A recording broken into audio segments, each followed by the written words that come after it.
Bueno, muchas gracias por invitarme y por invitarnos a Neutral.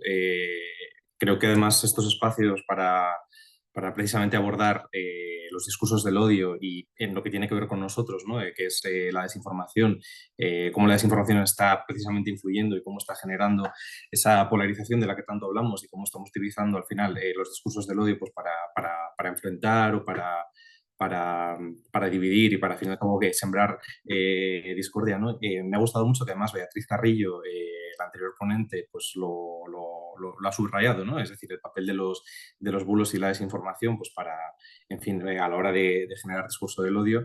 Y precisamente el territorio, ¿no? O el terreno de juego donde se mueven este tipo de discursos son precisamente las redes sociales. Creo que precisamente la persona que va a intervenir a continuación, que es Gaspar Grande, creo que ha estudiado precisamente además pues, cómo se difunden estos discursos del odio, entiendo, imagino que también la desinformación, etcétera. Gaspar Grande es doctor en Sociología por la Universidad Complutense de Madrid y es especialista en investigación social aplicada y análisis de datos del Centro de Investigaciones Sociológicas. Y actualmente es profesor titular en el Departamento de Sociología de la Universidad de Murcia. Así que, Gaspar, que entiendo que estarás por aquí, te abro tu intervención, si te parece, con esta pregunta, ¿no? Es decir, la influencia que han tenido precisamente el entorno digital en en la difusión del discurso del odio y también la influencia de los bulos y la desinformación en este sentido. Hola, buenos días, Guillermo. Gracias por la presentación y gracias sobre todo por haberme invitado a este foro, a la organización, por haber tenido la atención de invitarnos y de poder presentar aquí una investigación a la que tú hacías referencia hace un momento. Si os parece, aunque vamos a perder contacto visual y finalmente, Guillermo, aunque me dejabas de inicio ya una pregunta. Voy a presentar una serie de datos, dejaré unas reflexiones finales y ahí probablemente pues, podemos responder a esa pregunta que planteabas y también abrir un pequeño debate sobre las cuestiones que os voy a trasladar hoy.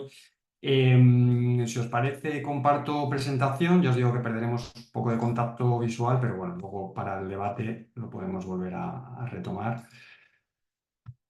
Espero que ya se esté visualizando. Voy a poner la pantalla completa. ¿Me confirmáis, por favor, que se ve la presentación? Sí, se ve Está perfecto. perfecto.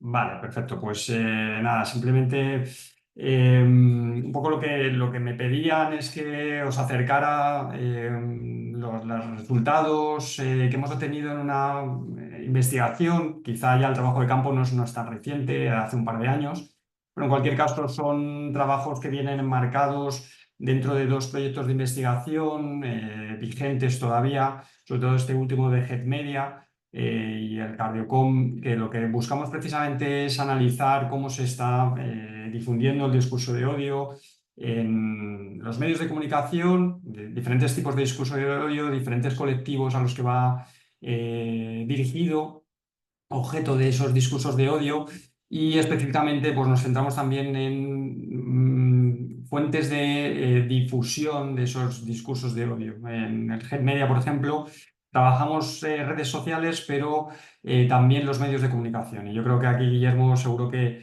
luego tendremos oportunidad de abordar algunas de las cuestiones que planteabas. Efectivamente, pues los medios de comunicación y esta emergencia de nuevos medios o de nuevos espacios de difusión de información, probablemente no tan profesionales, pero que sí que colaboran a la desinformación, a la generación de bulos y de estigmatización y finalmente de discurso de odio hacia determinados colectivos, ¿no? Entonces, bueno, la investigación que llevamos a cabo y de la que voy a dedicar una parte de esta presentación, bueno, ha sido publicada en dos trabajos en revistas, una de comunicación y otra más de sociología, y que forma parte, bueno, estos trabajos los podéis encontrar en online, son de acceso abierto. En cualquier caso, al final de la presentación hay un QR a un espacio digital, un web page donde están las publicaciones y ahí se pueden descargar. Como os decía, lo que tratábamos es de hacer un análisis descriptivo de cómo, cuáles son las opiniones y actitudes de la población general española hacia el discurso de odio. ¿Qué conocimiento tienen? ¿Qué capacidad autopercibida tienen de detectar discurso de odio? Si se han sentido aludidos por esos discursos, qué tipo de acciones, de actitudes tienen cuando se encuentran con este discurso de odio. Incluso lo que nos interesaba es medir la percepción, la sensibilidad que tienen cuando se sitúan o cuando les ponemos ante frases extraídas directamente de redes sociales o de las páginas web de los medios de comunicación, donde bueno, pues, hicimos, y ahora os lo presentaré, una selección de referencias, de ítems concretos que pueden ser representativos del discurso de odio que nos podemos encontrar en todos estos espacios comunicativos. Nos centramos en este caso concreto, las investigaciones son bastante más amplias, son además equipos muy interdisciplinares, trabajamos desde la sociología, pero desde luego desde la comunicación.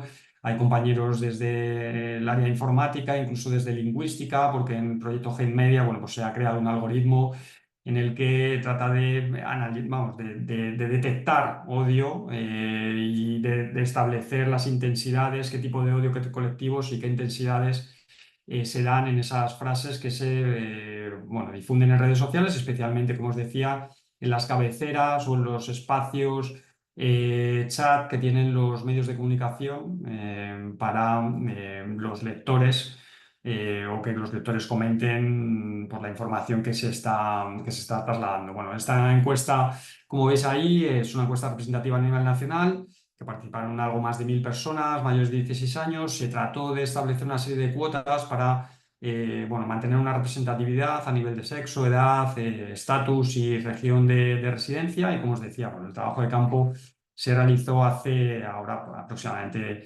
2 años.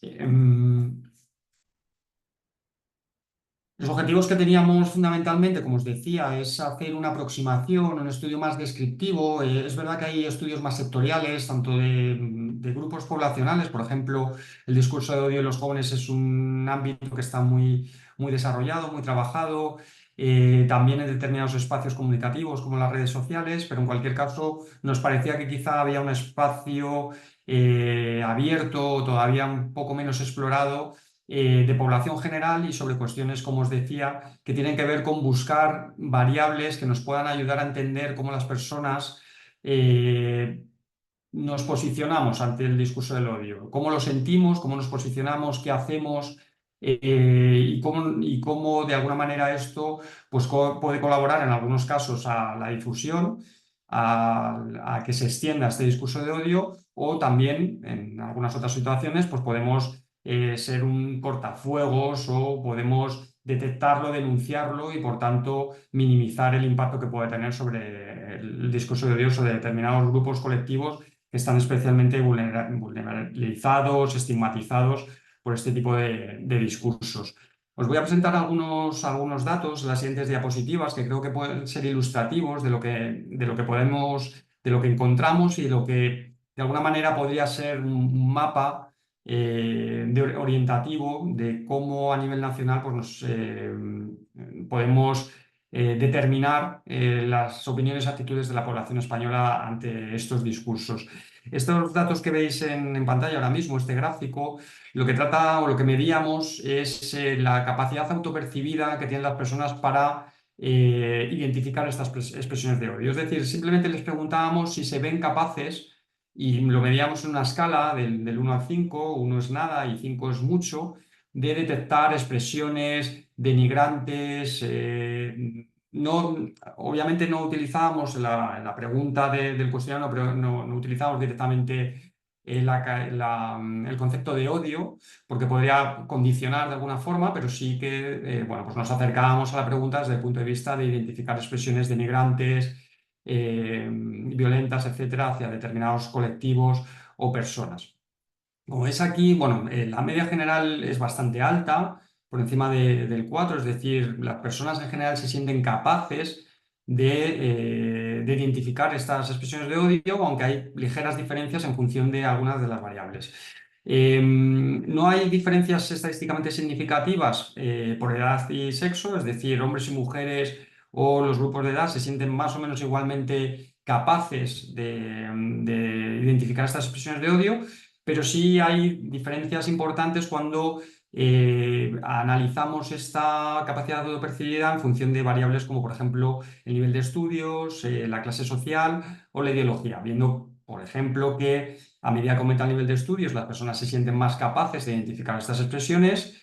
A medida que aumenta la clase social, y obviamente la clase social, que es un constructo multidimensional en el que, entre otras cosas, pues está incorporada también el nivel educativo, pues tiene una relación bastante parecida al nivel de estudios. A medida que aumentamos la clase social de pertenencia, la clase social percibida de nuevo, aumenta también esa sensación, capacidad autopercibida de identificar discursos de odio, y también vemos una ligera variación en función de la ideología de la persona. Aquí preguntábamos al uso, como hace el Centro de Investigaciones Sociológicas, que se posicionaran en una escala del 1 al 10, siendo el 0 la extrema izquierda y el 10 la extrema derecha. Y bueno, aunque hacíamos luego una agrupación, hemos hecho una agrupación de categorías para simplificar el análisis. Realmente lo que vemos aquí es que parece que las personas que se posicionan más a la izquierda tienen una mayor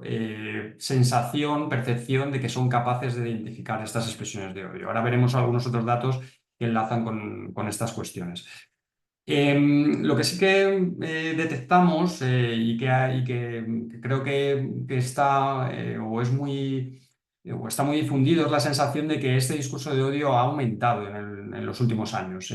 Como veis en el gráfico de la izquierda, bueno, pues prácticamente la mitad de la población, pero si sumamos las dos primeras categorías, consideran, casi 3 de cada 4 personas consideran que este discurso de odio ha aumentado en los últimos tiempos. Nosotros preguntábamos en los últimos 5 años, y solo bueno, pues, una parte más pequeña de la población, aproximadamente 1 de cada 10 personas, pues considera que no ha variado, que incluso puede haber disminuido en algún momento. Una de las cuestiones que nos interesaba, ya que veíamos o entendíamos que efectivamente nosotros también la percepción es que este discurso de odio tiende a aumentar por diferentes motivos que luego podemos comentar. Nos interesaba saber cómo las personas actúan o cómo se posicionan ante este discurso del odio, y cómo consideran también que el resto de personas de su entorno actúan cuando se trata de difundir, reenviar o posicionarse ante el discurso del odio. Como veis aquí en el gráfico a la derecha, hay un efecto interesante de tercera persona, porque las personas, o la muestra, las personas, que al final es representativo de la población española, consideran que en general, aquí preguntábamos cómo de frecuente crees que las personas de tu entorno, y preguntábamos a varias categorías, como podéis ver, gente en general, mis conocidos, mis amigos, mis familiares o yo mismo, difunden, reenvían expresiones de odio. Bueno, pues vemos este efecto de tercera persona, es decir, parece que la sensación es que casi todo el mundo lo hace, es decir, en esa escala hasta el 5, pues casi todo el mundo considera que la mayoría de las personas frecuentemente difunde, reenvía expresiones de odio, pero cuando nos acercamos al entorno más cercano, bueno, pues esto va ascendiendo. Es decir, mis conocidos lo hacen, pero no tanto que la gente en general. Mis amigos lo hacen, pero menos que mis conocidos, que la gente en general.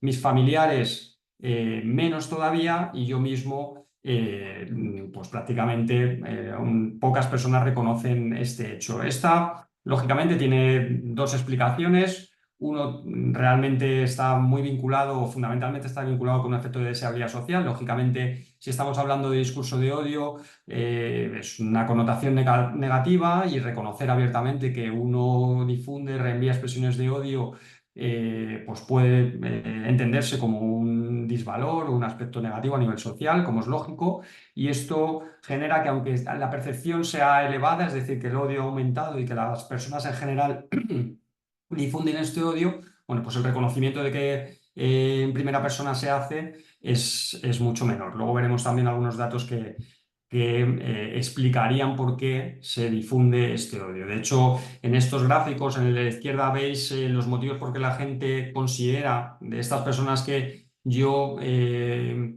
establecido que difunden, reenvían expresiones de odio, por qué motivos creo que lo hacen, ¿no? Y aquí veis que fundamentalmente se señalan aspectos que están relacionados con la falta de educación, del respeto, Hay un aspecto muy interesante, el segundo en porcentaje de respuesta tiene que ver con el anonimato, es decir, parece que especialmente ese odio que se difunde a través de las redes sociales son un espacio en donde poder difundir, verter ese tipo de expresiones denigrantes, violentas hacia determinados colectivos, con esa sensación de impunidad que ofrece el anonimato que muchas veces está detrás de las redes sociales. Pero también hay aspectos que están muy vinculados con, bueno, la polarización de la que se hablaba hace unos minutos, con el hecho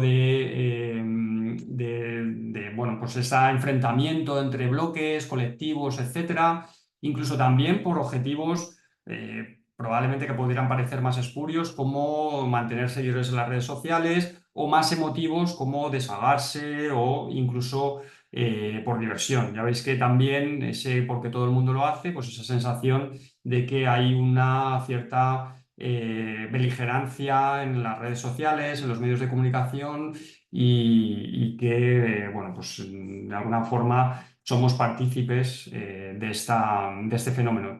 Cuando les preguntamos a ellos por qué, a las personas que reconocen, obviamente aquí hay una pregunta filtro, es decir, no todas las personas las contestan, a aquellas personas que reconocen que difunden, reenvían expresiones de odio, sería el gráfico de la esquina superior derecha, el que está con las barras en rojo. Fijaros que aquí es interesante porque el mayor porcentaje de respuesta tiene que ver con criticar o hacer visible una situación. Es decir, que cuando reenvían o cuando reconocen que reenvían o difunden este tipo de odio, no es tanto para sumarse, sino para realizarlo como un cortafuegos. Es decir, para visibilizar esa situación, para tratar, no sé si es la mejor estrategia, porque al final le dan visibilidad, pero realmente el objetivo sería precisamente tratar de combatirlo reenviándolo y criticando ese discurso, esas expresiones, etcétera.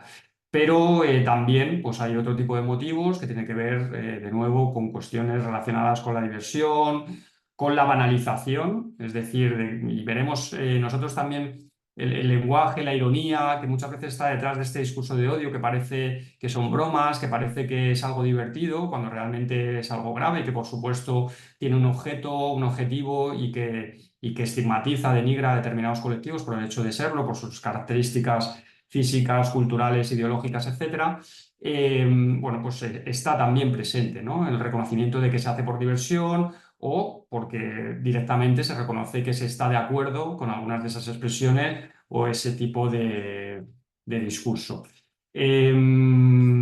O porque, de nuevo, se banaliza, se piensa que es algo que no necesariamente está generando ningún daño. Y cuando se les pregunta a aquellas personas que dicen que no reenvían o difunden este tipo de expresiones, pues como veis en el gráfico inferior, tiene que ver fundamentalmente porque no se está de acuerdo con esas cuestiones, con esas expresiones, porque no gusta este tipo de contenidos, para evitar hacer daño. Y fijaros que una parte muy pequeña, casi testimonial, por miedo a las consecuencias, es decir, un poco porque esto puede tener una trascendencia y el discurso de odio se puede convertir también en un delito y por tanto estar penado. ¿Y hacia quién van, o hacia quién consideran las personas que van dirigidas estas expresiones de odio? ¿Qué colectivos son objeto de expresiones de odio? Bueno, pues como veis aquí, de nuevo se pregunta colectivo a colectivo en una escala del 1 al 5, nada o muy frecuentemente, y bueno, pues hay unas medias elevadas en una serie de colectivos, especialmente colectivo inmigrante, colectivo LGTBI, políticos, mujeres, personas de etnia gitana, personas sin hogar, personas con discapacidades físicas, mentales, por las creencias religiosas, personas famosas y también por cuestiones de edad, por ejemplo, las personas mayores, ¿no? Aquí habría una gradación y en cualquier caso hay una variedad de colectivos, pero todos ellos son percibidos como grupos que de alguna manera están presentes en estas expresiones, en ese discurso, son protagonistas de ese discurso desde el punto de vista de objetos actitudinales o objetivos actitudinales hacia, bueno, pues ese odio manifiesto, sutil, latente que está en muchas de estas publicaciones. ¿Cómo te atreves? Una de las cuestiones que nos parecía también interesante medir es si hay variables que a la hora de determinar la importancia que tiene el odio. Incluso ahora veréis que os voy a presentar una serie de datos en los que tratábamos de ver si las personas tenían qué sensibilidad o qué percepción tienen hacia la gravedad que tienen estas expresiones. Y ahora lo veréis en el siguiente gráfico, bueno, en la siguiente tabla. Pero en cualquier caso, antes de ello, lo que nos interesaba también es ver si las personas, de alguna manera, se sientan aludidas, están implicadas en este discurso de odio. Es decir, algo si les toca, si realmente consideran que esas expresiones pues también les apela directamente a ellos por sus características físicas, personales, grupales, culturales, etcétera, ¿no? Y entonces, bueno, pues los datos más o menos aproximadamente 4 de cada 10 personas se han sentido aludidas en el discurso de odio y 5 de cada 10 no lo ha hecho. Aproximadamente 10 pues no responde a esta pregunta, pero bueno, en estos datos con porcentajes en este caso, pues veis que hay una mayor sensación de haberse sentido aludido, interpelado por estos discursos las mujeres más que los hombres, las personas más jóvenes más que las personas mayores. Aquí las categorías de estudios y clase social en este caso no son representativas, es decir, las diferencias son espurias, no hay una diferencia estadísticamente significativa, pero sí lo hay de nuevo con la ideología. Es decir, hay más personas que se sitúan en la escala de ideología de izquierda que se sientan aludidas e interpeladas por estos discursos, menos que las personas de orientación de centro y bastante menos las personas de ideología de derecha, extrema derecha. Y bueno, los motivos por los que se sienten aludidas estas personas, pues como veis también hay una variedad que tiene que ver con aspectos personales, culturales, identitarios, grupales. Bueno, pues hay ideología, sexo, identidad de género, bueno, la edad, la región, en definitiva un poco casa o coincide con esos colectivos que veíamos antes que las personas consideran que son objetivo, objeto fundamental o protagonista de esos discursos de odio.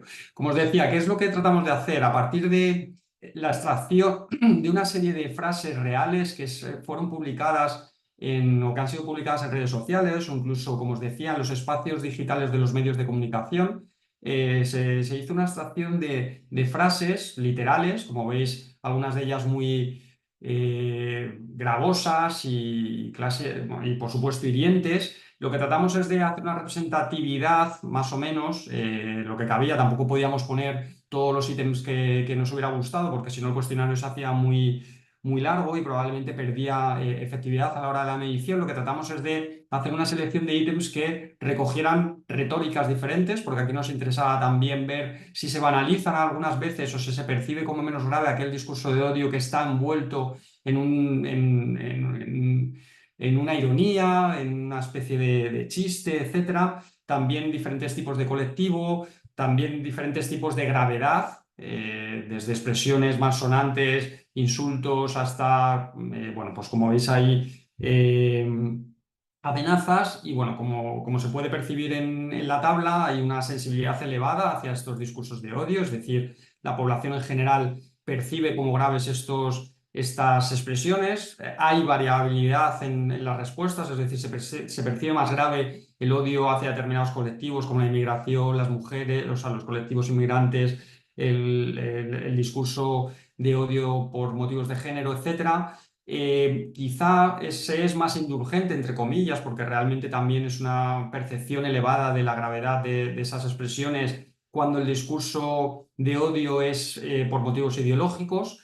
Y como veis ahí, pues se percibe claramente como que esté envuelto en determinados retóricas, por ejemplo la ironía, se percibe como grave algunas expresiones que son muy hirientes o muy extremas en ese sentido. Y aquí lo que tratamos de ver, como os decía antes, es de considerar si algunas variables pueden moderar este efecto, esta sensibilidad, esta percepción, esta sensibilidad hacia los discursos de odio. En este sentido, pues vemos que aquellas personas que se han visto aludidas por el discurso de odio, es decir, que en primera persona consideran que ese discurso les interpela, son también aquellas personas que tienen una sensibilidad mayor hacia ese discurso de odio, lo cual es un hallazgo interesante porque nos sitúa ante una cuestión relevante, que es haberse sentido aludido por ese discurso de odio me hace más activo, me hace más sensible. Además, también, aunque no está en esta tabla, aquellas personas que se han sentido aludidas también se sienten más capaces de encontrar o de delimitar o de la capacidad esta que veíamos antes, autopercibida, de entender qué es el odio y de poderlo delimitar, ¿no? En casi todos los ítems, como veis, pues puntúan más grave o tienen una percepción o una mayor sensibilidad de gravedad aquellas personas que se han sentido aludidas en algún momento por este discurso de odio. Voy avanzando rápidamente porque teníamos poco tiempo y además parece que íbamos un poco ajustados. Rápidamente con 2 o 3 cuestiones más y dejamos espacio, si os parece, para el debate. Lo que hicimos con estas frases, con un trabajo de análisis estadístico, un análisis factorial, es un análisis multivariante que lo que hace es agrupar una serie de ítems en función de unas cuestiones de cercanía en sus puntuaciones y diferencias con las medias, es agrupar esas frases en diferentes, en lo que estadísticamente se podría vincular con diferentes tipos de odio. Las categorías, lógicamente, las nombramos nosotros, es decir, la estadística o el programa estadístico no nos da esta denominación, pero cabían perfectamente como 4 tipos de odio en estos ítems que nosotros estábamos analizando, que sería un odio que además coinciden bastante bien con el odio que se difunde, por ejemplo, en redes sociales, ¿no? Odio racista y excluyente, odio machista y de género, odio violento e irónico y odio ideológico. Bueno, pues aquí lo que hicimos es cruzarlo por las diferentes variables personales, especialmente las sociodemográficas, y nos encontramos con que la sensibilidad hacia esos espacios de odio, hacia ese discurso de odio, varía en función de características personales, colectivas, percepciones subjetivas, emocionales y, por tanto, por ejemplo, la categoría de odio racista y excluyente son más sensibles las mujeres, las personas de edades más jóvenes.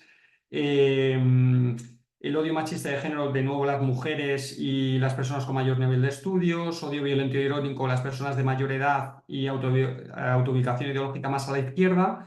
Y el odio ideológico son las personas las que consideran o tienen o lo puntúan con mayor nivel de gravedad aquellas personas de mayor edad y autoubicación ideológica a la derecha. Es decir, que podemos ver cómo los diferentes discursos de odio, cuando los agrupamos en categorías, también pues, derivan en una sensibilidad distinta en función de mis características físicas o personales o colectivas, emocionales, etc.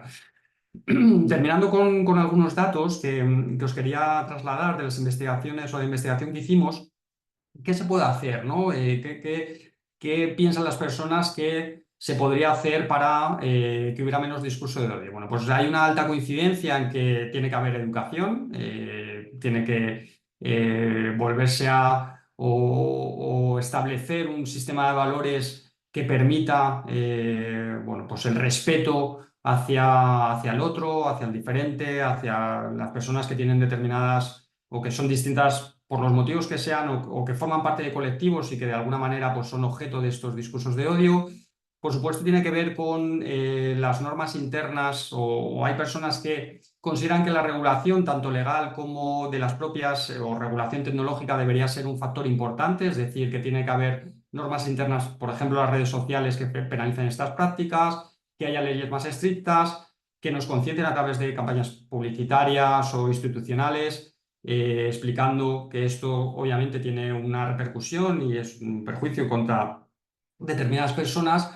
Y también hay un debate, hay un cierto debate y emerge ahí esta cuestión de la libertad de expresión. Es decir, hay personas, como veis ahí, aproximadamente un 4% de la población que considera que bueno, esto forma parte de la libertad de expresión y que por tanto no hay que hacer nada al respecto, sino simplemente pues, que las personas expresen como consideren. Y fijaros que lo que les preguntábamos también es qué hacemos cuando nos encontramos con estas expresiones de odio, especialmente en las redes sociales. Bueno, pues como veis, les preguntábamos una escala y hay una variabilidad en las respuestas. Normalmente no se hace demasiado y si se hace no de una manera continuada, pero bueno, pues algunas de las acciones, denunciar al gestor de la red social, responder directamente a la persona que hizo el comentario, abandonar la red social o el medio donde vio el comentario, pero como veis, la mayor porcentaje de respuesta, la mayor frecuencia, es decir, las acciones que más frecuentemente se realizan son mantenerse al margen. Mantenerse al margen porque no se sabe cómo actuar en estos casos o mantenerse al margen para evitar conflictos, es decir, no entrar en conflicto con aquellas personas que difunden el odio. Por lo tanto, bueno, pues también me parece un dato ilustrativo, representativo, interesante para tener en cuenta. Y cierro con algunas cuestiones, ya las habéis planteado en las intervenciones anteriores. ¿Por qué estamos en este momento? Es decir, ¿por qué surgen estos discursos del odio? ¿Por qué están tan difundidos actualmente? Y yo creo que, bueno, hay coincidencia en señalar, probablemente pocas de las cosas que os traslado en esta diapositiva pues sean especialmente novedosas porque coincidimos, yo creo, en que las causas están muy relacionadas con factores sociales y económicos, especialmente por la crisis económica a partir de 2008, la pérdida de derechos, la precariedad en el empleo genera situaciones de vulnerabilidad y genera que muchas personas, pues en ese momento de la desigualdad social, encuentren chivos expiatorios o personas a las que dirigir porque son, entre comillas, competidores por recursos escasos y por tanto son objeto de denigración o estigmatización precisamente por esa sensación de competencia en un espacio, en una situación de recursos limitados. Por supuesto, y también se han señalado estos factores políticos, el ascenso de partidos populistas, especialmente de extrema derecha, que encuentran un caldo de cultivo en estos, y sobre todo un terreno fértil, con estos mensajes que atacan a determinados colectivos, criminalizándoles o haciéndoles culpables o responsables de determinadas situaciones y que calan bien en un espacio de polarización política, de extremismo, etcétera, al que estamos asistiendo, por desgracia, en los últimos tiempos. Y también otros factores que están más relacionados con lo cultural, la crisis de valores a la que hacíamos referencia antes, la pérdida de referentes, de identidades que puede hacer que las personas pues, se sientan más vulnerables y sobre todo se acerquen más a discursos extremistas porque no tienen un espacio claro, identitario o un valor que defender y por tanto esos discursos pueden calar en esa pérdida de referentes, de valores. Y por supuesto, pues el espacio de las redes sociales, que es un espacio de difusión donde probablemente nuestras actitudes, nuestros hábitos colaboran mucho a esta situación, ¿no? Primero, un déficit de atención. Creo que las redes sociales nos sitúan en ese déficit de atención donde todo se banaliza, donde todo está al mismo nivel, donde la celeridad, el ruido, la simplificación de los argumentos, las cámaras de eco, en definitiva, creo que son espacios muy claramente visibles de cómo los discursos de odio pueden fluir libremente porque no prestamos la suficiente atención, porque no somos capaces de ser un cortafuego, porque no contrastamos la información que nos llega, porque somos además transmisores, difusores de esta misma información. Yo creo que aquí hay una explicación muy evidente, pero también muy potente en el momento en el que estamos y cómo esto es un caldo de cultivo. ¿Y cómo afecta al estado de bienestar, que es uno de los objetivos principales de este foro? Bueno, pues yo creo que al final el discurso de odio, primero hay un cambio o puede generar un cambio de asignación de recursos. Es verdad que el discurso de odio lleva también a delitos de odio, por tanto es necesario combatir esos delitos de odio a través de la asignación de recursos a los cuerpos y fuerzas de seguridad del Estado, a la judicatura. En definitiva, puede haber un cambio de asignación, una necesidad de cambio de asignación de recursos. Por supuesto, el estado de bienestar se ve resentido cuando hay estigmatización de determinados grupos, vulnerabilidad, perdón, discriminación y expulsión en algunos casos de algunos sectores colectivos de estos espacios o sistemas de bienestar. y por tanto dificulta también la implementación de estas políticas de bienestar y, lógicamente también impacta directamente en espacios que debe proteger el estado de bienestar, como es la salud, a partir de bueno, el estrés, la ansiedad o la estigmatización que sufren en primera persona todos estos colectivos que son fundamentalmente objeto de estos discursos de odio. Y cierro con algunas también ideas generales para aportar al debate, a la reflexión, que de nuevo pues, están muy en la línea de cuestiones que se han dicho previamente y que yo creo que son de sentido común, que son razonables, pero que en cualquier caso, bueno, sobre el papel son probablemente oportunas. Lo importante es quizá pues, conseguir trasladarlas o hacerlas reales, ¿no? Estas campañas de educación, yo creo que sobre todo de alfabetización mediática, reconocer el discurso de odio, lo estábamos viendo, parece que hay una alta capacidad autopercibida de que reconocemos el discurso de odio, pero luego hacemos pocas cosas, no somos cortafuegos, no desmontamos los estereotipos, es decir, ahí yo creo que hay una necesidad también de esos valores de tolerancia, regulación, responsabilidad de las plataformas. Yo creo que aquí esos códigos de regulación, autorregulación de las plataformas, los algoritmos que utilizan, la transparencia, la moderación, la verificación de determinadas informaciones que se vierten o que se difunden, creo que es un papel fundamental. Yo creo que aquí esto te interpela directamente, Guillermo, o por lo menos al colectivo de los periodistas, los medios de comunicación. Yo creo que la ética periodística como mediadores o como un poco intermediarios entre la población, la ciudadanía y este tipo de emisores de discurso de odio, pues es importante el papel de los periodistas para evitar la desinformación, para que haya pluralidad. Y yo creo que no podía cerrar de otra manera que también poniendo en valor el papel y la importancia que tienen las entidades del tercer sector para dar voz, para que las políticas vayan o tengan en cuenta directamente a las personas afectadas, especialmente cuando hablamos de discurso de odio, esta alfabetización, esta capacidad de las personas de saber lo que les ocurre, de que son interpeladas por ese discurso de odio, qué pueden hacer, cómo pueden denunciarlo, cómo pueden colaborar a evitar, mitigarlo, limitarlo. Pues yo creo que también estos espacios, estos foros son un claro ejemplo de contribución a la visibilización del problema y de la búsqueda de soluciones. Nada más, espero haber despertado interés con algunas de las cuestiones que os he trasladado. Disculpadme si me he excedido un poco en el tiempo que teníais previsto. Os doy las gracias de nuevo por la invitación y quedo, por supuesto, a vuestra disposición para comentar cualquier cuestión que os parezca relevante. Gracias. Muy bien, Gaspar, muchísimas gracias. Además, yo creo que has tocado prácticamente todos los palos que había que tocar en lo que tiene que ver con la difusión del discurso del odio, el papel de los entornos digitales, de las redes sociales y sobre todo me ha parecido además especialmente relevante lo que tiene que ver con la difusión y el papel de las plataformas digitales. Has mencionado las cámaras de eco, lo que llamamos las cámaras de resonancia.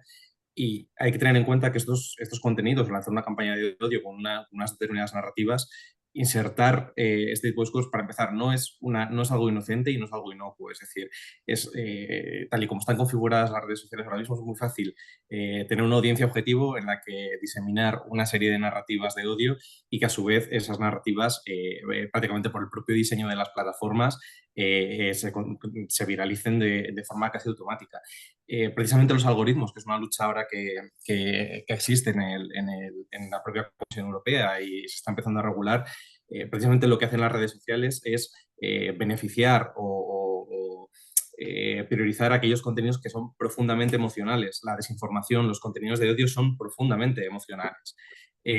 A eso le sumas que el comportamiento que tenemos los propios humanos o cómo interactuamos con este tipo de contenidos, en cuanto algo nos apela a las emociones, automáticamente hay una reacción. Muchas veces esa reacción es crispación y esa crispación nos lleva a compartirlo. Es decir, yo creo que precisamente esto aquí has atinado bastante, ¿no? Y además este tipo de contenidos, además ya donde proliferan es sobre todo en entornos digitales que ya están de por sí polarizados. Entonces ahí es como se acaba conformando pues estas cámaras de eco de las que ya pues has comentado.